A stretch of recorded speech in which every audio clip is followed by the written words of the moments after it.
Smoked salmon is without a doubt the most tasty thing on planet Earth, in my opinion. And of all the different types of smoked salmon there are, I think really the best kind is the kind that you make yourself.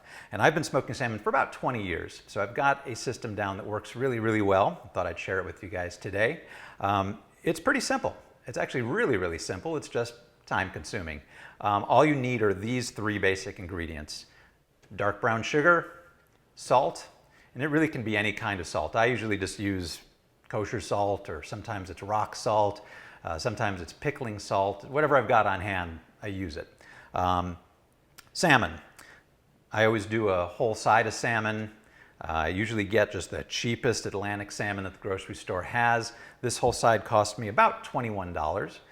And there are about 4 steps to making a smoked salmon. Step number 1 is going to be brining it. Step number 2 is going to be drying it after you take it out of the brine. Step 3 is obviously smoking it. And then step 4 is letting it rest. Once you've gone through all 4 of those, it takes about a day and a half total time. You'll end up with the best thing you've ever had. So let's go ahead and get this guy going. So I went ahead and I quartered the salmon into 4 roughly equal sized pieces. And now we need to go ahead and make the brine. So it's about 17 cups of water, 2 cups of brown sugar, and about 1.5 cups of salt.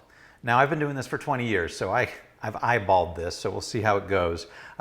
Sometimes I have to add a little more salt, or maybe it needs a little less salt. You really can't add too much salt, because once you've saturated the water, any undissolvable salt just goes to the bottom, so it's no big deal. So we'll go ahead and add in 1 cup of salt, another 1/2 cup of salt, and then we've got the 2 cups of brown sugar. Now, I do this in a plastic bin, and I use a wooden utensil for stirring. And the reason is that if you have any metal in here, it will rust, because we are doing a really, really salty brine. So I just stir it, try to get it to dissolve. We'll see how it is. There's still some salt in there.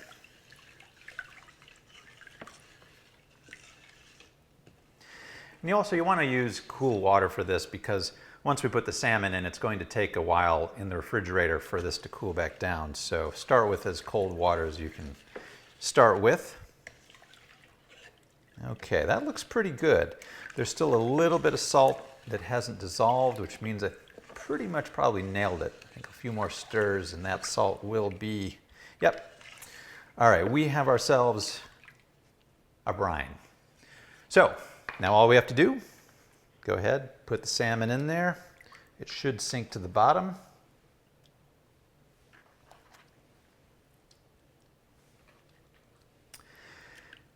And that's basically it. Now we'll just cover this up and we'll put it in the fridge. And it needs to brine for at least 8 hours. Now typically, I'll go ahead and just let it sit overnight. The longer you brine it, the more it preserves it, but also the more salty it can make it. So you just kind of have to play with it yourself, see what works for you. But like I say, for me, 8 to 12 hours is about what I usually brine it for. So we're going to go ahead and put this in, and tomorrow morning we will take it out and go on to the next step.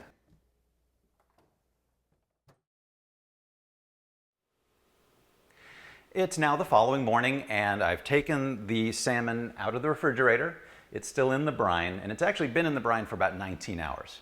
That's on the high end of what I normally do. I normally do it, 8 to 12 hours, like I said before. This time it's in there a bit longer.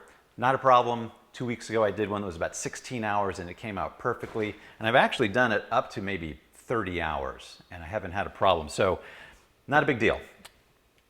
But we do need to get the salt off of the fish. So I just do a quick rinse. Cold water, make sure the water gets in all the little nooks and crannies, because we do not want any extra salt on the surface of the fish.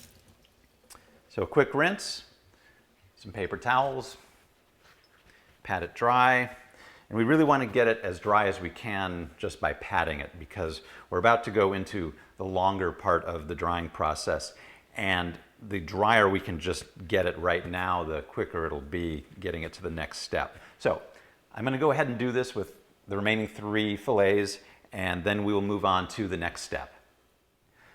So I've pat dried all 4 salmon fillets, and I've put them on a rack that is on top of a glass bowl because we want airflow to go fully underneath and around the salmon in order for it to dry quickly. Now I leave the salmon out room temperature with the fan on it for about 45 minutes to an hour.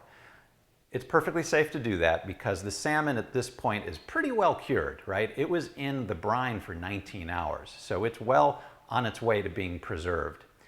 Now, if you're not comfortable with leaving the salmon out, you can put it in the refrigerator and leave it in there for maybe 24 hours and let it dry slowly, but this is what I do. And what we're trying to accomplish here is for not just the fish to dry, because it's still pretty moist from, even after patting it dry, it's still pretty moist. We want the pellicle to form.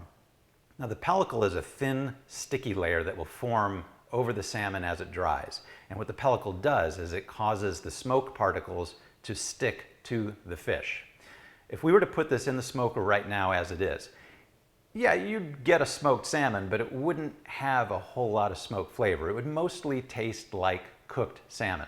So it's really important that we wait and let the pellicle form because that's the key to getting the really good smoked salmon flavor. So I'm going to go ahead and turn this on. And we're going to let this go for about 45 minutes to an hour. That's usually how long the pellicle takes. So how do you know when the pellicle is done? Well, I just give it the finger test. If I touch it and my finger sticks to the salmon, kind of like touching Scotch tape, then I know it's done. And about every 15 minutes, I'll rotate the pieces just so that we get even airflow. And now we just wait. It's been about 55 minutes, and I'm pretty sure the salmon is done. The pellicle looks like it is formed. Let's find out. Yes. My finger sticks to it. I know the pellicle's ready. That means it's time to take these outside and put them into the smoker. The first thing I'm going to do though is I'm going to take these off of the rack and then I'll spray the rack down with some non-stick cooking spray. That makes sure that when the smoking process is done, they're not fused to the rack. So let's head outside and I'll show you what the smoker setup is like.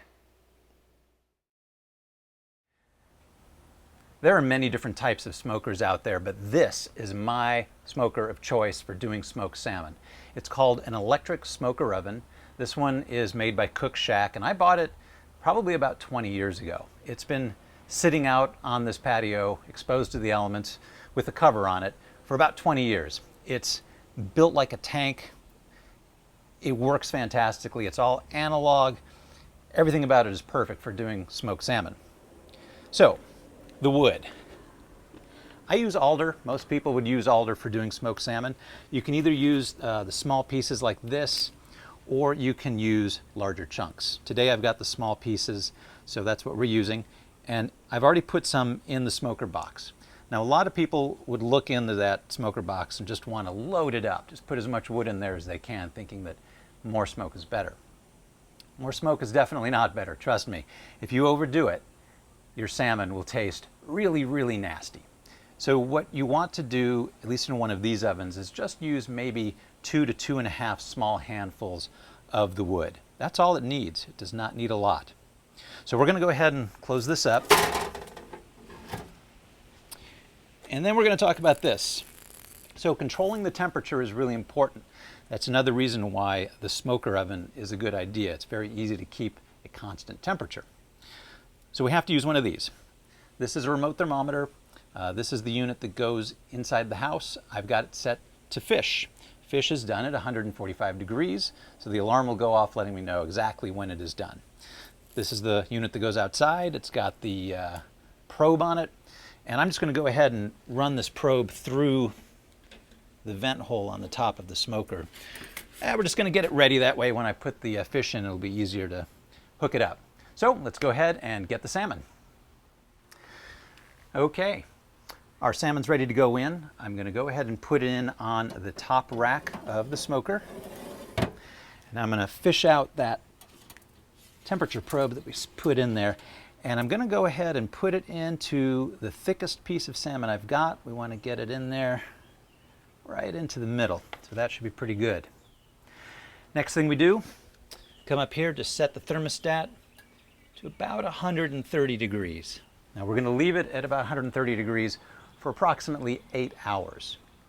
This will bring the salmon up to about 125 or so, and then once it reaches a certain degree of smokiness, we're going to go ahead and finish it off by cranking the temperature up to 155. And that'll take a few more hours for it to raise the temperature of the fish to 145. So the next time we see this, it should be done.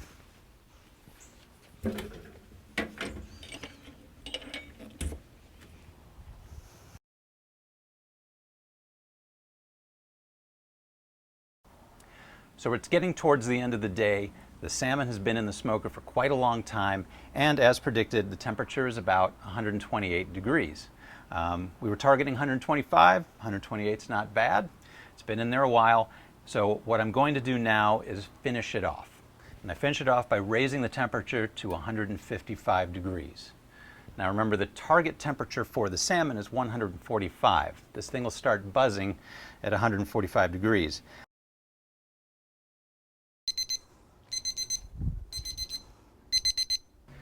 Okay, we have officially hit 145 degrees. So let's go ahead, open this thing up and see what we've got. All right, looks good, smells good. Yeah, we're gonna have to pull that out. So overall, this looks pretty good. The color's good. One thing worth noting is you may see this white stuff here. That's just fat.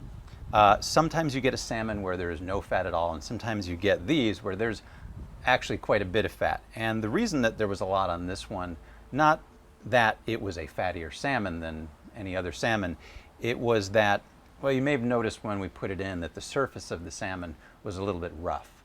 And that was due to the way they kind of manhandled it when they deboned it over at the store. And that creates some conduits for the fat to escape up to the surface. It doesn't affect the flavor, it's no big deal. We'll be able to remove that pretty easily just by scraping it off. So let's go take it inside and we'll go on to phase 4, which is cooling it down. So what I'll do is wrap each one of these up in aluminum foil and I'll put it in the refrigerator for a minimum of 4 hours, preferably overnight. Usually if you wait until morning, that's when this thing reaches its peak flavor, and it'll usually be good in the refrigerator for maybe up to a week. It really depends on how long you had it in the brine, how long it was in the smoker, but generally speaking, this stuff isn't going to be around for a week anyway because you will have eaten it by then. So I'm going to go ahead and wrap these up in foil, get them in the fridge, and then they will be ready by morning. Good morning, everybody. It's time for the moment of truth. Let's see how this salmon came out. It looks good. Let's give it a taste test.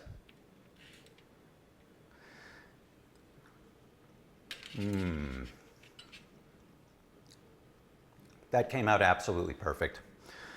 I've got 4 of these. It's going to probably take me about 4 days to go through all of them. I think I have my breakfast, lunch, and dinner here. For more information, please check the details in the video. And absolutely, if you have any questions about smoking salmon, please feel free to contact me. Well, until next time, thank you for watching.